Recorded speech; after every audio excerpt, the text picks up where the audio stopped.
Steve Jobs is considered as the father of the digital revolution and the most daring CEOs of all time. He is the most loved entrepreneur of the 21st century.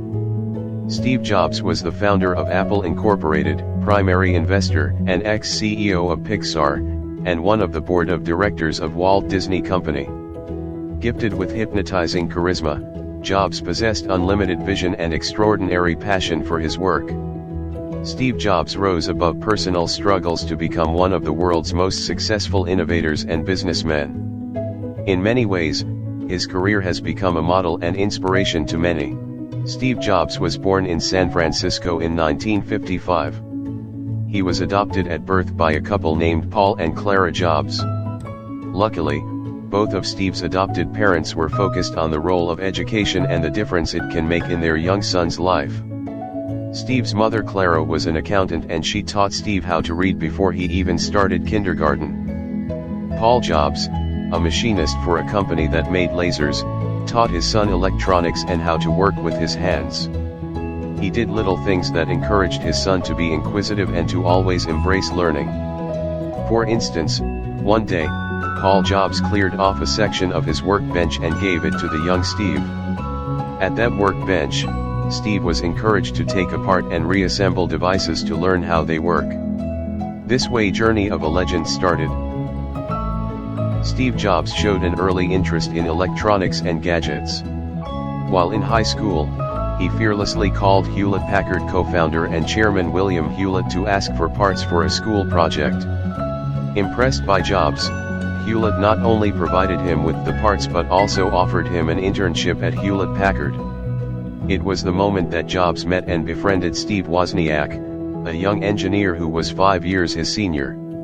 After graduating from high school, Jobs enrolled in Reed College in Portland, Oregon, but dropped out after one semester. He continued to attend calligraphy lessons which formed the basis for the design in Apple keyboard and MacBooks. Jobs and Steve Wozniak met in 1971, when a mutual friend introduced 21-year-old Wozniak to 16-year-old Jobs. In 1976, he and his partner Steve Wozniak started Apple Computers. They started their entrepreneurial journey in Jobs' family garage, by Jobs selling his Volkswagen van and Wozniak selling his beloved Hewlett-Packard scientific calculator. They are credited with revolutionizing the computer industry by making machines smaller and affordable. Wozniak conceived a series of user-friendly computers and with Jobs in charge of marketing, they launched Apple I in the market. Although the Apple I sold mainly to technocrats, it generated enough sales to enable Jobs and Wozniak to improve and update their design. In 1977, they introduced the Apple II to the world, the first personal computer with colors and a keyboard. It was a huge success for Apple and generated about $200 million. By 1980, shine of Apple started to wear off. It lost nearly half of its market to IBM. Facing wear off, Jobs introduced the Apple Macintosh in 1984 to restart everything. The first personal computer to feature a graphical user interface controlled by a mouse. It was a true breakthrough in terms of ease of use. But the marketing behind it was flawed. At $2,495, it was too expensive. For Jobs, this turn of events meant serious trouble and problems. While Jobs was a persuasive and charismatic director for Apple, he was getting into power struggles frequently. In 1985, he was fired from his role as head of the Macintosh division by Apple's board of directors, and 5 months later, Jobs left the company. In one of the speech that Jobs gave, he said being fired from Apple was the best thing that could have happened to him. The heaviness of being successful was replaced by the lightness of being a beginner again, less sure about everything. It freed me to enter one of the most creative periods of my life. After leaving Apple, Jobs founded Next Computer, which produced sophisticated workstations. Jobs tried to market Next products to the financial and academic community, highlighting its innovative new technologies. After a few years, after having sold only 50,000 machines, Next transitioned fully to software development. In 1986, Jobs bought the graphics group, which was later renamed Pixar, for the price of $10 million. After years of unprofitability, it contracted with Disney to produce a number of computer-animated films that Disney would co-finance and distribute. Their first movie was Toy Story, which became an instant summer blockbuster, followed by 10 more pitch-perfect gems such as Finding Nemo and A Bug's Life.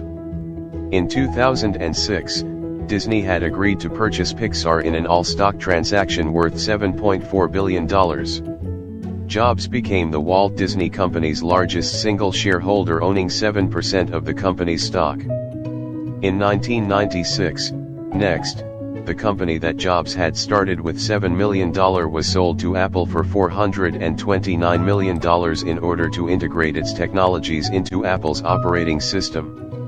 With this, Steve Jobs was back to his own company, which he created. At end of March 1997, Apple announced loss of $708 million, and the former CEO of Apple, Gilbert F. Amelio, resigned and Steve Jobs took over as new CEO.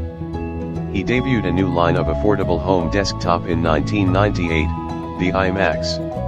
Under Jobs' leadership, Apple quickly returned to profit, and by the end of 1998, claimed sales of $5.9 billion. He pulled back the company he founded to track, and Apple was now on its way to be the best again. Next decade, Apple launched various other range of products, including iPod in 2001, iTunes Store in 2003, iPhone in 2007 and iPad in 2010. The future success of Apple is known to each one of us. It became the first $1 trillion company recently. During his success period, he was facing health issues. In mid-2004 he had undergone an operation to remove a tumor from his pancreas. In January 2011, he announced medical leave of absence from Apple. He said he would continue as CEO and will take part in important decisions of the company. 8 months later, Apple announced that Steve Jobs resigned as CEO and that he would be replaced by COO Tim Cook. Jobs said he would remain with Apple as chairman. But in October 2011, Steve Jobs passed away at the age of 56 due to problems related to pancreatic cancer. Here are a few quotes of Steve Jobs that goes beyond inspiration. If today were the last day of your life, would you want to do what you are about to do today? Don't let the noise of others' opinions drown out your own inner voice.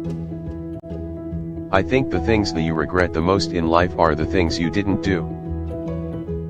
Sometimes life hits you in the head with a brick. Don't lose faith. Your time is limited.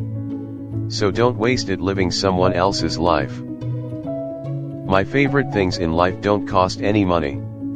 It's really clear that most precious resource we all have is time. Quality is more important than quantity. One home run is much better than 2 doubles. The people who are crazy enough to think they can change the world are the ones who do. Being the richest man in the cemetery doesn't matter to me. Going to bed at night saying that we have done something wonderful, that's what matters to me. And finally, one of the most famous quotes of Steve Jobs. Stay hungry, stay foolish. One cannot help but admire his life of dedication to his goals. In spite of great personal difficulties, Jobs achieved a level of business success that is truly rare. Jobs was able to make his dream a reality because he never stopped believing. He never gave up even when it seemed like the goal was unreachable. His goal was more than making money, he was deeply committed to his vision of creating insanely great products. Jobs is described as a hopeless romantic who just wanted to make a change in the world. Jobs' story is a perfect example of how vision and perseverance make dreams come true. You will find that Jobs' success did not occur in a linear trajectory. Rather, he struggled and succeeded, only to struggle and succeed again. Thank you for watching. Please like, share and subscribe. Until then, go beyond inspiration.